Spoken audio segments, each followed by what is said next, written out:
The COO Roundtable brings together operations professionals at the top of their game to define and explore what it means to be highly effective in a scale-up organization. And what sits at the heart of it is highly curated peer-to-peer roundtables where COOs talk about things that matter. I absolutely love my roundtable. We've been together for about 2 years, and without exaggeration, I have made friends for life. To find out more, go to cooroundtable.com. That's cooroundtable.com.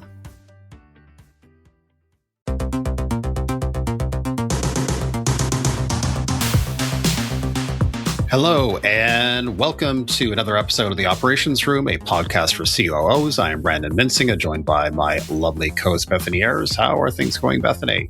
How do you like the new glasses? The new glasses are fabulous.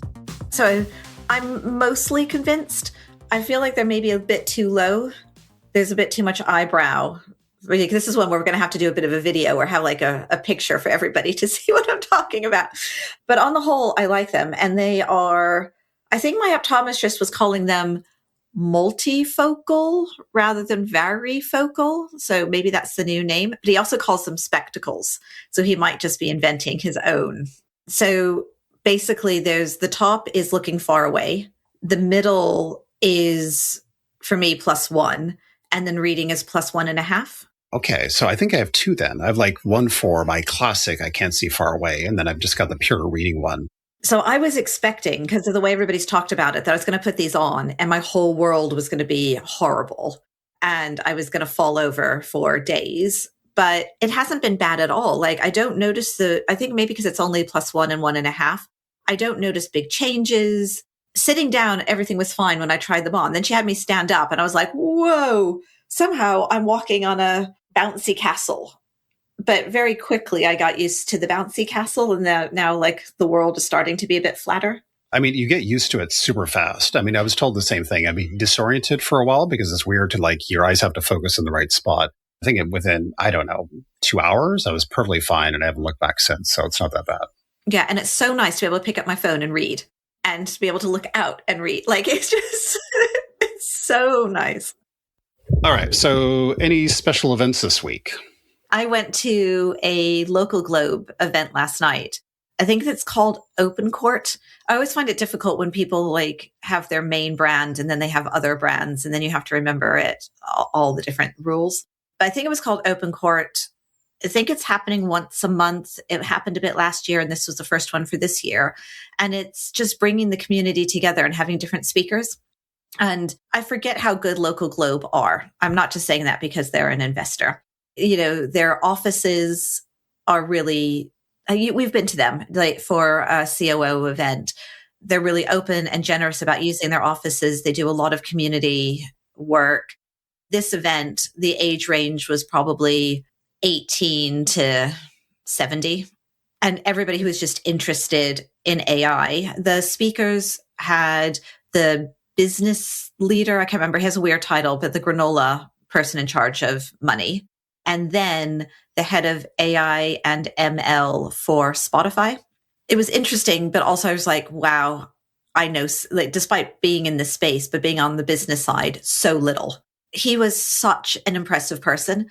I looked him up afterwards just to see. His name's Martin Gould. Like, it's one of those people where he can make the complex easy to understand and compelling and feels very much like a good professor. And is also just clearly unbelievably smart when it comes to maths, but also just smart and well-rounded and personable and an amazing communicator. Like just one of these people that God has touched more than the rest of us. Oh, wow. Sounds like a very impressive individual. So impressive. And he did his, I think, undergrad and master's at Cambridge and then did his PhD at Oxford in maths. And then also has a great love of music. And so combines those two passions to create amazing personalization to make sure we all access the music we want to access. Sounds like an amazing bio. Yeah. And it was just it was so nice to have all these different people come together. The questions were from what's your business strategy to the granola, like what's next? How are you going to keep growing?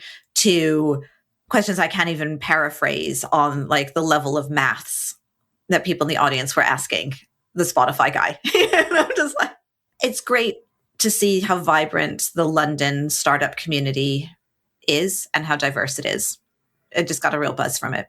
Yeah, for sure. And Local Globe is one of the, if not the premier seed company, has to be close to the top three, I would say, in the UK. And it's been around for such a long time. And they've invested in so many great companies as well. That space that we've been to before, it's a great space. And to your point, it's like, relatively speaking, open to the community, open to special events. If you're one of these seed-based companies, you can work out of there as much as you want, type thing. So it's a fabulous environment. Interesting bit or connection here is that I went to the 60-minute Mentor live podcast with James Mitra, and he had two guests talking about talent acquisition. And one of those individuals, his name was Charles, and he's now, I think, like the chief talent officer of Lovable. And he was plucked directly out of Local Globe for that role. So apparently this Charles fellow, similar crazy background, like he was in one of Elon Musk's, the Neuralink company as the talent lead for Neuralink, working directly with Elon Musk. And then he worked for some other company in a similar kind of like crazy, awesome capacity. And now he's at Lovable. And apparently Lovable kind of crisscrossed like all the VCs in particular, for some reason, looking for their talent lead, and plucked out this Charles fellow to lead their talent. So the probation period, they tell candidates out of the gates, there is like a more than non-zero chance that you will not be here at the end of the 3 months. So the probation is deadly serious. And if you're an incoming hire, you need to recognize that you might be out the door in 3 months effectively. Interestingly, as a side note, the regulations in the UK are changing next year, whereby this kind of 2-year cutoff point that classically has been there, where if you're an employee less than 2 years, you don't have a lot of rights and the company can terminate you. The company can terminate you very easily. Once you're past 2 years, it is much more difficult for companies to terminate you. You have to go through performance improvement plans and special cycles to exit somebody from a company. So that 2-year marker next April is becoming 6 months, which is almost like probation in a way. So that 6-month marker, I think all companies in the UK are going to have to change their approach in terms of how they deal with that first 6 months very specifically to ensure that there's much more rigor around somebody's performance in a way that previously I don't think we really had to. So this is more of a nod, I think, to the CEOs that are out there. This is coming. And that 2-year marker is now going to be 6 months come next April. And I think just the orientation of how you think about performance in that first 6 months to ensure that that person is high value, needs to stay in the business. You're much more clear on that. What do you make of that? We've already done it. So you've done it. You're always ahead of me. Well, I mean, we've done it internally. Our finance and ops and people person has built in the structure, set up the alerts, put in the performance reviews and documentation.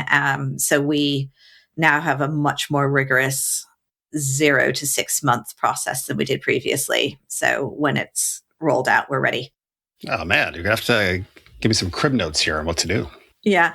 And we're also, so we've done it all vibe coded for the moment, but what we're considering doing is we moved from HiBob to Rippling, but have not had a great experience with Rippling. But I don't necessarily think that's a reflection of Rippling, and it might be more of a reflection of how we rolled it out and what we're paying for. But rather than looking for a new HRIS, we have decided that we're just going to vibe code our own or code our own. And so we have different elements of it right now. And then the next step is to turn it into the app that we all use. So we have onboarding and offboarding has been done, and the probation period and performance management frameworks in general have been done. And now the last piece is to put it together and build the holiday and sick leave tracking. And then we have our own HRIS. Yeah, that's awesome. So going from Rippling to creating your own situation, that sounds fabulous. But just because we're not very complicated, we're 20 people and we don't need to pay whatever it is we use half of it. And it doesn't work well and it's a bit ugly and it's annoying. So we might as well just do it ourselves. Yeah. That HRIS space is so weird because you're right. At the core center of it, there's really not that much that needs to actually be done for core HRIS, which is the reason why the HiBobs and the Ripplings have like 12,000 add-on modules that you can buy, because they realize the core is so miniature in size. So to your point, if there's any kind of like SaaS software that's pretty doable, to get rid of versus like a HubSpot, which is much more complicated, the core HRIS is like front and center, I would say, to kind of AI agent your way out of it. Yeah. And also, like, we've done it bit by bit because we've just automated different processes. And it's like, oh, we've automated this, we've automated that, we've automated, okay, like, why don't we just link it all together and save ourselves some money? We've done the same for a partner portal because we were paying for a partner portal that wasn't expensive. It was like $3,000 a year, but it had a lot of features. And we were using it as basically a form and a database. And I was just like, no, there is a much better solution to this. It's such a SaaS software thing, isn't it? Every SaaS software, you kind of use the core essence or the functionality, but all the additional stuff, which there's always a ton of it, another 90% of features you never touch. And then you're like, okay, do I really, again, same thing. Like, can I AI agent my way out of this just for the core essence of what we're trying to do here? Because I don't need this other 90%. Yeah. I mean, I think when you're a bigger company, you need it all, fair enough. But at our size, and it's also just annoying to pay for somebody to, like, I mean, the partner portal was like super basic. Like, why are we paying for this? All right, so we've got a great topic today, which is AI native ops, how Brex Rebuilt Operations. And we have a great guest for this, which is Camilla Matias. She is the COO at Brex. So the first thing I wanted to ask you was, Camilla had talked about if you're going to follow a procedure, you don't need a human anymore. Whatever is kind of like an L1 type role just doesn't exist going forward. What's your take on Camilla's thought? Well, I mean, I think she was talking about her business in particular, but it ties in a lot to what we've all been talking about of what's the role of an individual contributor. There are no more individual contributors. Everybody's running agents. I think the bigger question is, how do people gain experience if there aren't any L1 jobs? And so I don't think that the entire company is going to age out and, die or retire if we don't hire younger people. So I think we need to switch and start to think about, we need young people, and increasingly the young people who we hire are going to be AI native in the way that the last generation were digital natives, and so what are the skills that they need, and how do you pair them with the experts in the business? Because what they're going to have to learn is they'll come with the ability to do a lot more with AI than we have, but we have the business experience. And so how do you teach them the business experience with their AI? So maybe a buddy system might work, but I think we need to hire in more young people. And if we don't, we're going to be in trouble. Yeah. So I think you're exactly right. It is absolutely fascinating because we talked to True Search to hire for a VP of product. What True had told us was that, look, if you're looking for a VP of product right now, you're going to get one of two people. One is going to be the kind of like older, broad-based experience that's done your run before, going from 20 million ARR to 100 million ARR, but they're not going to be AI native first, which is what you're looking for. And if you want to find that person that's a VP of product, they're going to be much younger, much less experienced, much more of an ambitious step-up role to become like a senior leader in your business. But they're going to come with that skill set that you're looking for out of the box in terms of being AI native first. And this is not an L1 role that I'm talking about, obviously, but I think your comment applies to this as well, which is I think we're going to need AI native first, young people coming in that are like thinking purely through that lens. As opposed to us, where we're trying to like backport our thinking to figure this stuff out, basically. And I think some combination of the two somehow is what the outcome is going to look like. Yeah. I think for Camilla's business, it's easier because her L1 are like customer service. I'm thinking I'd love to listen to like how law firms are going to address this, because presumably we're still going to need lawyers in the future. And how do you train them?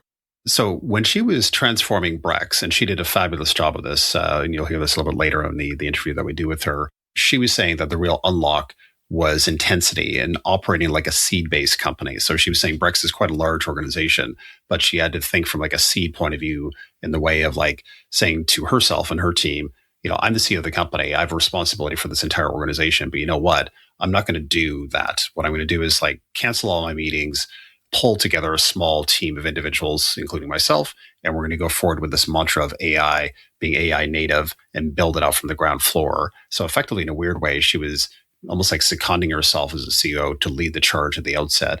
And the outcome that she's delivered, that you'll hear on the interview, has been pretty transformational for Brex. And I think all of us thinking through as CEOs and CEOs in this case, having the courage to do something like that sounds prether radical. And she had the backing of her CEO. So that makes a difference, I think. But in any event, what do you make of what she did? And her board. I just think that her interview is one of the most important and most interesting and valuable that we've ever done. It's almost like, should we talk about it or should we just tell everybody, listen to it?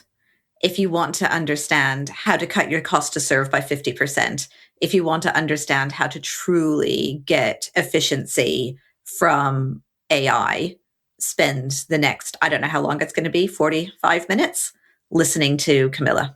There you go. So I think we've set Camilla up. Let's park it here. Let's get on to the conversation.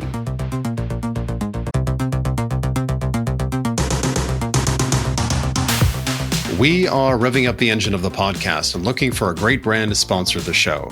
We have over 7,000 listeners now across COOs, CEOs, founders, and operational professionals who are decision makers for all kinds of technology, including HR, planning, strategy, legal, and other tools. It's Beth here. I just wanted to thank you for listening to the podcast, and we'd love to keep it going, but we're going to need to get some sponsors in order to do that. So if you work at a company that could benefit from speaking to listeners like you, or know of a company that might benefit, please send them our way. To find out more, go to operationsroom.co/sponsorship. That is operationsroom.co/sponsorship.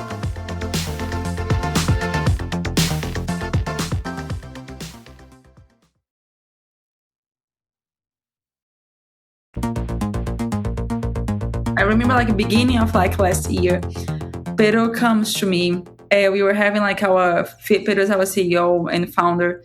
We were having like our feedback session. He was asking, Camilla, what would you do if you're starting Brex today from scratch with like all the technology that we have in place? And I remember like the theme was like, oh, we're not adopting AI enough or quick enough.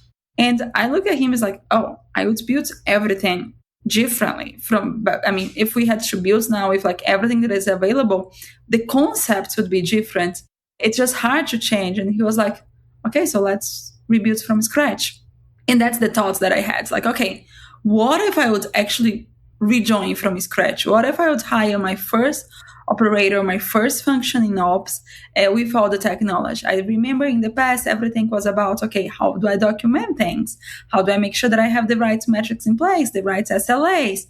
How do I make sure that I have the SOPs that are codified, that many people can do that, and they're not just like making the decision based on like whatever they have in their heads, right? So when I started thinking about this, I thought, what if I can codify all of that with AI? And then AI is like just like part of the team, because it doesn't need to be a technology itself, but it should be part of the team. And the managers, the leaders, they are not like leading humans and training new people, but they are also training the technology in their favor. So it's not that the business outcome of the role has changed. The leaders, everyone in the team still has like their same business goals. It's just how you achieve the roles becomes different. And so could you explain what you mean by codifying everything from scratch? So did you just sit and talk to AI and explain to it everything you wanted to do and have a big database of it? Or what do you actually mean by that? I think if you fully start from scratch, maybe that's what you do, because you start like just talking with AI like about the problem that we have to solve. In our case, we had a bunch of like all the SOPs, all the process, all the decisions that we have made in place. So it's about, okay, now that we have like all this knowledge, how we codify it. I think one of the first things that we did, it's not only about codify the knowledgement of what was created, but it was like truly rethinking about the roles that we needed in place.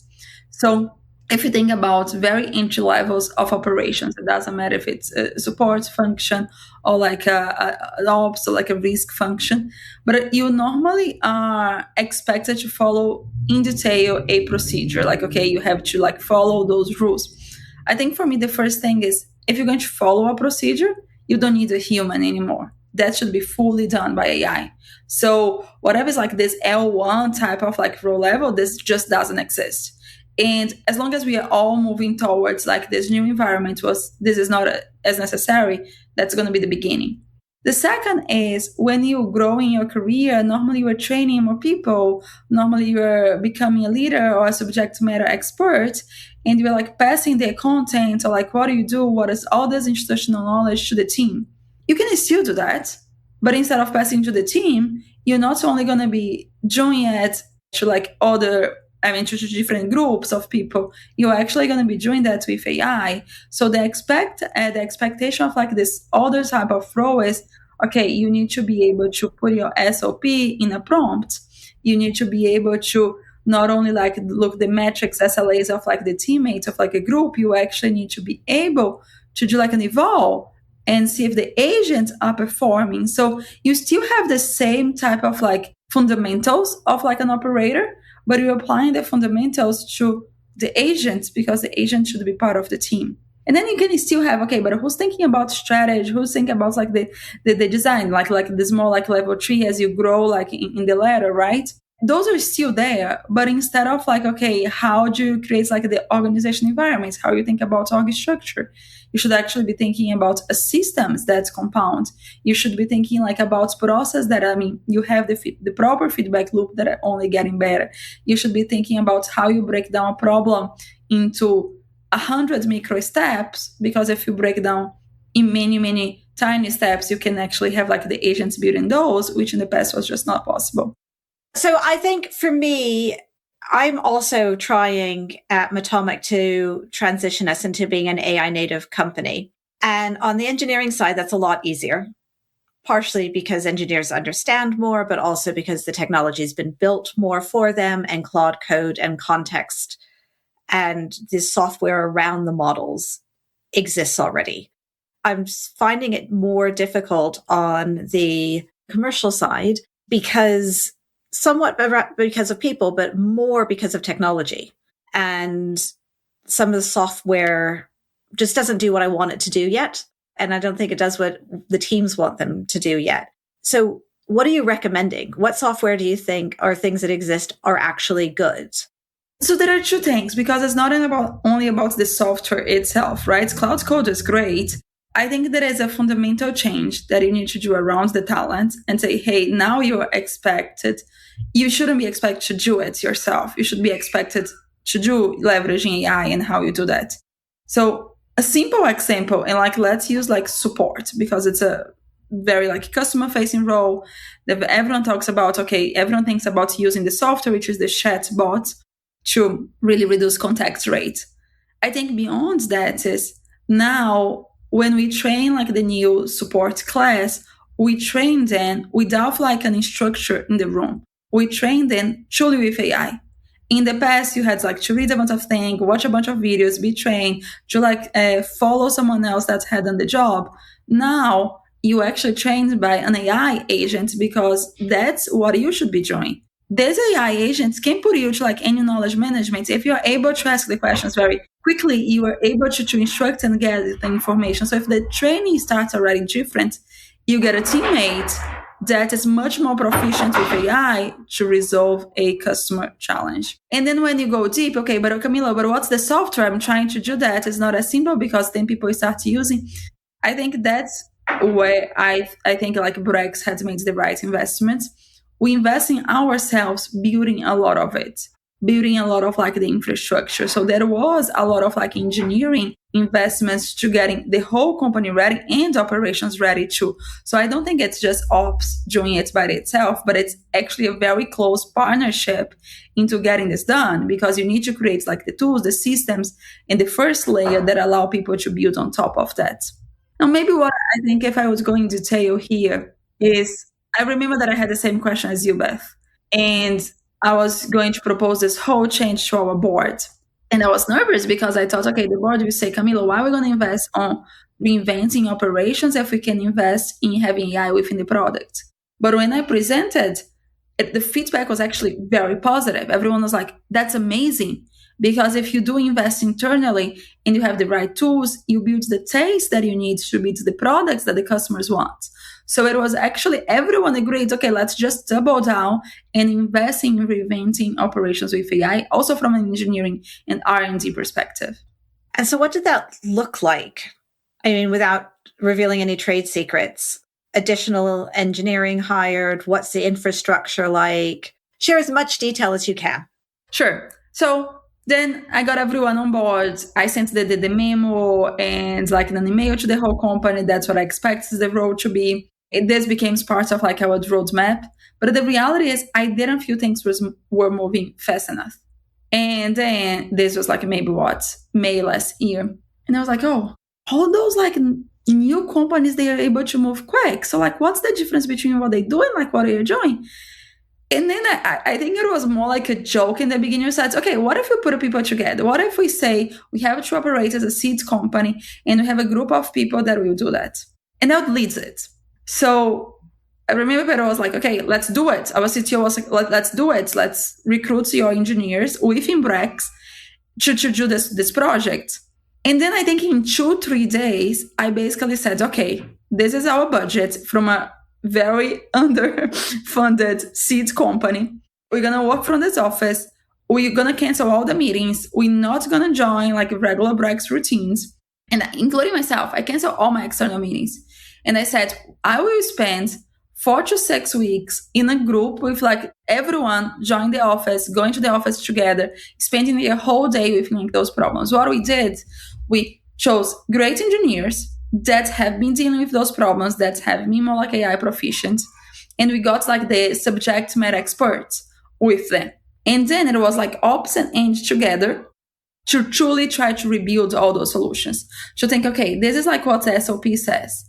And then engineer, okay, but what do you do when you get to that use case? Okay, so that's what we have to codify to the agents. Okay, and then like building like those multi-agent systems that allow us to like make better decisions when we are talking about fraud, which was like high risk for us. So having this room to like put people together and say, you don't leave until you find a new way of like this to operate was actually very helpful. In 4 weeks, actually in 6 weeks, we launched like our first new reinvented onboarding flow, which was for a very specific segment of customers, fully automated, which was also the foundation for a lot of like investments that we made after that.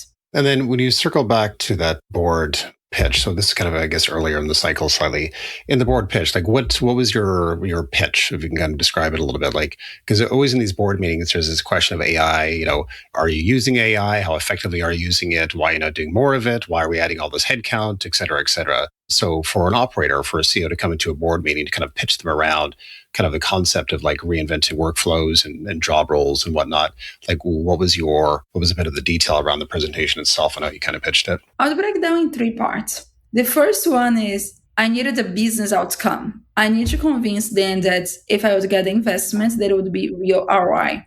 So here we measure like cost to serve. So we have like this whole operations, how much costs to serve the business, right? If you're doing like the same project with like more commercial functions, you could think about CAC. But whatever it is, for me, like, okay, this is the cost to serve of Brex today. I think I can bring this down by half, which make Brex like, by half. That's what we told. Well, no wonder the board was like, here, have some money. I think we're like already, so I said half in 24 months. We are think like halfway through that in less than 12 months. So I actually think we're going to be able to deliver like shorter than I actually promised. But anyways, I had the number. That's what I want to do. This is why. And the reason behind that wasn't because I would cut roles or like anything. No, it was because I would be able to grow as fast as we wanted without investing into like all this ops machine, because like that's where like I would see like all the AI benefits. So then, okay, first go business outcome. Second was, okay, how are we going to change the team, which was what I explained to you. That was my first thing. Hey, this is how the roles would change. This is the type of investments that we're doing like L1 roles. And like, that's why it scales so quickly with revenue. If we don't need to do this anymore, this is one of the reasons that we're going to get to the outcome that I mentioned. So when I explained what the roles would look like and how we would get to the business outcome, I was like, okay, but what is the level of investments that we need? And then this needs to be a priority for engineering too, because we need to build those systems, the platform that allow ops to be a contributor, that allow ops to do the evals themselves, that allow ops to codify with like the prompts in a safe way. And that was the third piece to close the loop. So if I would go back, the business outcome, how we would change the team, and what were like the investments from an engineering capacity. And then how did you figure out what technology to use? Did you left that to engineering, or did you already have some ideas? I had an idea of like how the system would look like. how that we should have to break down the problems. But in the end of like the day, this was in partnership with engineering, right? When we did this first, we call internally hacker house. When we did this first hacker house, we already had some development, okay, how we were investing to automate the whole KYC. But the reality is we didn't know how we could underwrite a customer without any human touch. So it was us all going together. Okay, how do we make this even possible? But I wouldn't say there was a lot of like new software or new things. It was a lot of like, okay, using cloud, using like all the APIs with like, I mean, we tested Gemini, we tested ChatGPT, we tested cloud, and we still saw all the performance of the models, and we still do. And using tools that we already have, we still use like Retool, which is a tool that we use at Brex today. But the building, honestly, was just with like the models that are available. We didn't need to like retrain any model. There was no RL, like anything extra advanced here. There were structures around how you build like the agents, how they connect, which engineering obviously had a ton of inputs there. But it was not any specific software. Well, I guess it's more, or if you've built things in-house, because the areas where we've ended up needing to build is our data structure so that we can access data in the right ways, some amount of sharing skills or sharing information between spaces. MCP servers aren't always great.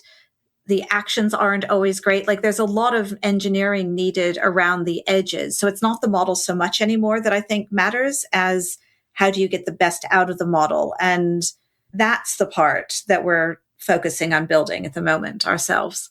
So we use Clay. It was one of the softwares that I think it was great that we had to integrate that gave us a lot of access to LinkedIn data.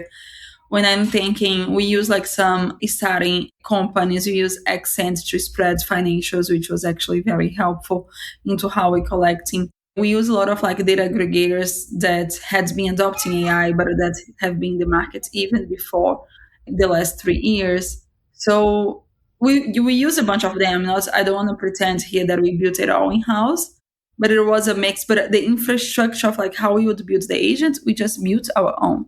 I think it's just because I'm so deep in it right now. And I was like, what's the silver bullet? How can I do this in a way that's easier than what's happening? Because some of it is culture change, but a lot of it I'm finding right now is people are ready to go and the technology isn't always there without needing to build. Yes. One thing that we definitely saw as an example, I wanted to automate the full disputes process, right? Disputes, in my words here, is a customer use the cards, they don't recognize the transaction, they come to Brex and they want to dispute. So there are multiple steps here. We have like teams and teammates like working behind the scenes. So the first step to do that honestly started fully in operations without any engineering resource. We basically, as a teammate, to say, hey, what can you do because we're not going to be able to prioritize from an engineering perspective like this flow here. Then they created the gems, which at the time was like the agents that they could build with Gemini. Just by then creating the agents, being able to record, putting all the knowledge management there, and the hundreds and hundreds of pages from like all the MasterCards books of like how you file the disputes, we were able to automate 50% of the flow. 50%, I always say that's when people stop and get to the main mistake. Because if you automate 50% of something, you may get 10% of efficiency. Because unless you fully automate the whole flow, and maybe this is the silver bullet for me, unless you fully remove like the whole flow, it's not enough. So, okay, we did disputes, great. So then we lay in like the engineering resource to build like the other layers that need to be done to actually integrate this and fully finish the automation of the process. Now this is going live. This has been tested and going live. And with this is like one of the main things that is helping us to deliver our cost to serve goals. Because before I had more than 30 people working to this, with like lots of outsourced teams working overnight. And now I don't need any of the outsourced teams anymore. So we've just raised a Series B. We have a ton of cash. We're now spending it to hire a bunch of people. You know, we're obviously on the software development side, we're very cognizant of like reworking a lot of our flows, and kind of the software developers themselves will be hiring probably half of what we would have classically done, expecting the software development team to be much more productive. And we can see we're on a good trajectory for that part of it. I guess what I'm wondering is on the back office side of things. We need to create space for the organization to be able to have space to think about their jobs, think about what they're doing, think about their flows, start to think through how best to rework them. We have a program or initiative in the company where we're pairing engineers with other people in the company, like back office as an example, to work on particular problems of SOPs or whatever, similar to what you're describing, where there's a particular issue or a workflow that we have that's highly repeatable, work with the engineer and that individual, reimagine it and automate it using AI effectively. So we're starting on that journey a little bit. But what I'm wondering about is the acceleration part of it. And right now, we all have day jobs, including myself. So, in my back office team, whether or not it's worthwhile or sensible even to hire somebody that has 100% capacity to work more wholesale on some of the operational issues that we have with the software development team, as opposed to piecemealing right now, where we have bits and pieces of myself and some of my team working with the engineers on spot-specific problems on a limited time basis. Should I hire somebody within my team to help? Should I actually work with the engineering lead to hire more engineers, perhaps to have more space on their side to work with our side internally to do more of this? What do you make of that? Excellent question. And I think that's you spot on. Ideally, I would recommend you to get someone that is doing like the back office job, that is leading it, that has a lot of like expertise in the subjects, that whatever you want to automate, to be part of the process. For two reasons. They know best. They know the institutional knowledge. If you bring someone fully external, they would have to learn all of that and try to codify.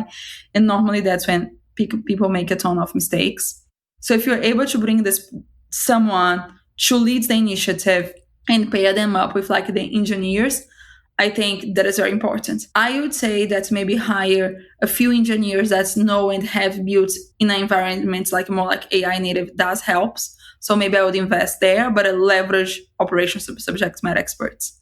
And the reason why I would push for that, or like I would advise for that, is because you're not going to need just one flow. You're going to need multiple subject matter experts. So you want the talent to be like, okay, you kind of create one, you prove like points with this, and you want this should be replicable, right? The engineering team can go and move on to resolve all the problems. But then whoever was able to create this new flow is who you'll be working towards, okay, how you actually QA, how you actually like keep improving like the agent itself.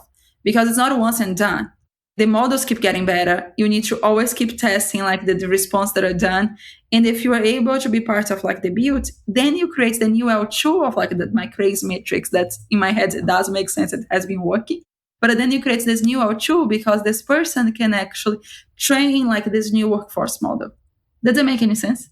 Yeah, it does. Like, what would you suggest in terms of the time allocation? So right now, similar to Bethany, sort of like we had a company offsite. We spent a day doing this kind of activity. We now have this kind of like initiative that we've set forth, but we haven't really kind of like instructed the company in some form as to like, yeah, you should be spending every second Friday doing this very specifically with your paired engineer as an example. So if you had to recommend kind of space-time allocation for kind of in-house experts, whether it's the operations team or it's GTM team members to work with their paired person to work with on workflow issues like this, like what would you suggest in terms of allocation of time? I wouldn't do like once a week. I think this needs to be continuous. So I would highly recommend at least a whole week fully focus on that. Ideally, you're going to need more than... Like across the company, do you mean, or just... No, I don't think I need... No. Across the company, no, because then you can't stop to only do that. I would try to choose, okay, let's prove that this model can work. Choose like a group of engineers that someone to lead, that will push back on everything. And then choose a few subject matter experts and say, hey, this is your day job. Your group for the next 1 to 4 weeks will be fully focused on this, and you get delivered. And you don't need to choose the most complex workflow, but choose something that you can do end to end. It did help that I was in the room, because you normally have like leadership trade-offs. And even though the team was absolutely amazing and they did all the work, I think being there in the room allowed them to move quick, to not having to go to other team to get feedback on how to do that, because I was just breaking down like the decision right there for them. Oh, but Camilla, do we do A or B? A, go. So instead, this didn't stop. Okay, so then like now I have to wait this Friday meeting to get everyone on board. No, we made the decision quicker. So And even if you can't allocate your full-time to this, or like you don't have a leader that could allocate 4 weeks to this, allocate all the mornings. Allocate a block of like 3 hours a day, that then all the decisions that this group needs to be done, someone is unblocking right away, and everyone in the company will respect that. I think so then the leadership, subject matter expert, and the technical background is the perfect combination. Everything you're sharing is so valuable that I feel like I just want to ask you, what do you, it's a bit of a reflective question, but like, what are the 5 biggest tips you have, or the 5 things you learned that everybody should focus on? I think we definitely have leadership needs to be involved. You need intensity of work, and do something end to end. Do a process end to end rather than trying to just optimize a process. What are your other pearls of wisdom? Having a subject matter expert with the technical team, that really helps. And then we already talked about the end-to-end. Slightly different, but very similar. I would say have a very clear goal. What do you want to achieve? Not only like automate something, but what actually you expect. Is it a full automate process end-to-end, or is it 80% less of like something, or you want to get a much higher conversion rate? But having a very clear goal that helps with the trade-offs helped us here too. So I want to be able to address in markets that we are not able to address. I thought this was easier because for this first experiment that we had, I didn't want the whole company to stop. I wanted to do something that was incremental, because if I chose like something to prove a concept that was part of like the day-to-day, I would be running into a lot of roadblocks. So I chose a segment that in the past we had failed to serve, so then it'd be crazy if we fixed. So I chose like the segment and said, okay, we're going to find a way to serve the segment.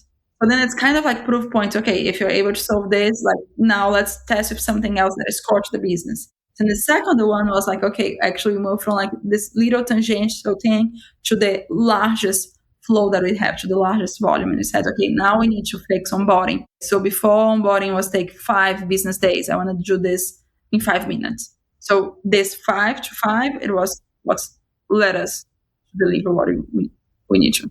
So did you actually look through the business and identify your biggest wins and the most painful areas, and then pick them off?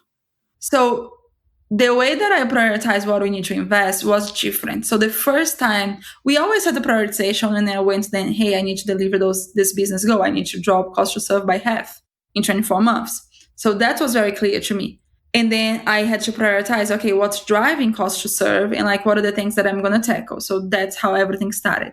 For the first operating model experience, which was like how we created the hacker house, I tried to create something that was actually not a business goal for that fiscal year, because if I was able to do that, I could move quick and deliver upside. That's then everyone would say, okay, we have to invest on this new operating model. For the second one, since I had a very proven and clear model, it was more like, okay, this is the way that make things happen and quicker. So let's choose like a real problem that will deliver the business's results for this fiscal year and tackle the cost to serve goals. And again, we did it. Now I don't need to be in all the rooms anymore, because people have learned how to operate. So this has been spread out in like multi-blocks of like multi-areas of like the business. And so what were your biggest surprises? There were many. So for the first one, I was truly surprised that it worked so well and so fast in a sense. And I was like, okay, that's impressive. That's amazing. I was really surprised to see how everyone was adopting to AI in different ways. It was so funny for me to be in the room and like some engineers be talking with like AI to code. Also seeing operations being able to create evolves data sets that they didn't even know what it was. I myself connecting to an API to be able to do so. Like, I think I was surprised that when you put it there in the challenge and you remove distractions, everyone got excited to learn something new. And even if you didn't. So that was a good surprise. On the not as great surprise, on the second one that we did, we chose a much larger problem that was already core for like how the business ran. And the first one, we could kind of like wait and release the code release, go live all together. For the second one, we released in batches. As an operator, I'm always pushing back on engineers when they release things and causing stands if it's not fully ready. So for the second one, actually this group that I was leading created a ton of incidents, which is a operator nightmare. So like I was like almost like when we would go to the stability meetings, I was like, oh my gosh, this was like this project that I was leading. But I mean, you don't build until you break things, right? So it was interesting to see when you're really like speeding up, you need to be careful. Like, so sometimes doing something fully on the side is much easier. That's why companies that are starting is normally much easier. When you have to do things on the core, you're going to need to trade off and you're going to need to understand that mistakes will happen. You need to be there to fix quickly, but then the outcome is real. And so you were just brave about making mistakes and accepting they're going to happen as long as you're there to fix them as fast as you can. At the moment, I got some critiques on that and I criticized myself. But after seeing this, after the outcome was so great, yes. So there's a lot of bravery there. How many sleepless nights did you have? Oh, many. It's funny. I was like leaving the office midnight, like those days when we were doing the hacker houses. We were having lunches and dinners in the office, but it was fun. I'm not joking. Like after that, like, yes, you were looking for things to go back to normal. But everyone involved on that was like, oh, this was like one of like the best moments of my career. I learned so much into this. So it's a trade-off, but I think it was fun. I think you can do this continuously. You can't do this every day. But that's why I think like intensity for like a short period and that you know beginning and end of time is really helpful.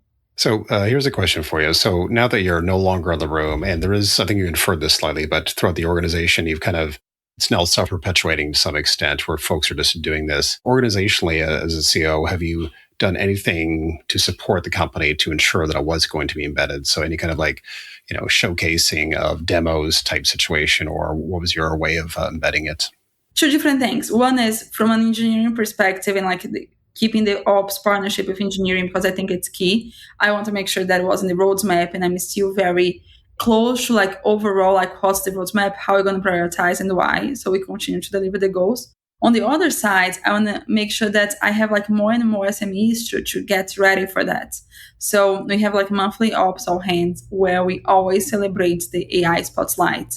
During the whole month, we incentivize all the new, everyone in the team to like showcase and like make sure that they're creating their prototypes or things that are helping them to be much more productive so we can roll out across the organization. And we definitely change recruiting. The case studies for joining operations are completely different now. You are expected to use AI to resolve the case study. And I actually ask to see the prompts of like what everyone uses as part of like the case study. And I join like the final round. So we have this entry level that everyone in ops join this entry level. And like we have like final rounds of interviews. And that's when we receive the prompts from everyone. So we talked a bit about some of the restructure in terms of removing the L1s or not hiring more L1s. But have you found changes to roles? And were you writing job descriptions, or are you just letting it kind of organically change? Yes. So it's definitely like rewriting job descriptions, like the job to be done change. In the past, you were expected to make a decision, follow a procedure. Now what I'm asking you is to create an agent to do what was the procedure that you wanted, and it needs to perform. So the business outcome is still the same, but sometimes the skills change. So as much as I want everyone to get there to get the skills, it's also a different profile. So that's why we need to change the recruiting to get like the right profile in-house. So it goes in a mix. You make sure that you give opportunities for folks to get there, and you keep hiring more like these talents that is very native using all those tools. And like in this mix, you get the both, like people that know the business, people that know the tools, want to teach each other, and you move forward. And have you found, so speaking to somebody else who's measuring their AI adoption by some of the normal metrics, plus how many handovers have been eliminated? Yes, this is awesome. We do have like sub-metrics as like handovers elimination. My only concern, and I'll go back to this, is sometimes when you eliminate some handovers, you still have a feel, and like that's whoever's like looking into this, we maybe need to look the whole history. So I always say that if you remove 70% of the handovers, you never get 70% of efficiency. You may get 10 to 20% of efficiency with the whole flow. So I really think like the more that you can not only think about the handovers, but I think about the whole process, you get real effective outcomes. Sorry, so that's what I mean is the handovers are eliminated because the process is changed and is much more streamlined. So that's the way I'm talking about it. Oh, okay. Yeah. So like then basically what we mapped is like all the flows that exist that are like operational heavy, and we're going tackle one by one. It's like an underwriting decision, a fraud review, a rewards check, the deal desk flow, whatever. It's like how you talk with like the customer, how escalation happens, whatever it is. Like those are the things that we're mapping to go and tackle one more. And you're mapping it and you're restructuring it rather than just automating what exists today? We are automating or like getting the team to get in the automations themselves. But yes, we are basically re-automating and reinventing all those flows in a way that they become AI native. And are you finding that the flows are actually changing or the flow is the same, but now AI is doing it? It's a mix. Sometimes for AI to do it, you need to slightly change the flow. But in many situations, if it was a very prescriptive flow, AI can do it. But if it's not that prescriptive, sometimes you have to redesign how the flow would look like. So it actually needs to be more prescriptive, not less for AI.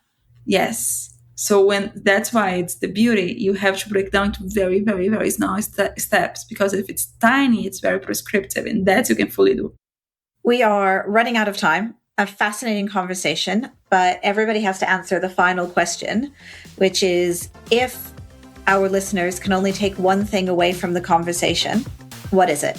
It's possible. Intensive matters. Make sure that you have operators working with engineers, because this partnership is very powerful. Lovely. Thank you, Camilla, for joining us on the Operations Room. If you like what you hear, please leave us a comment or subscribe, and we will see you next week.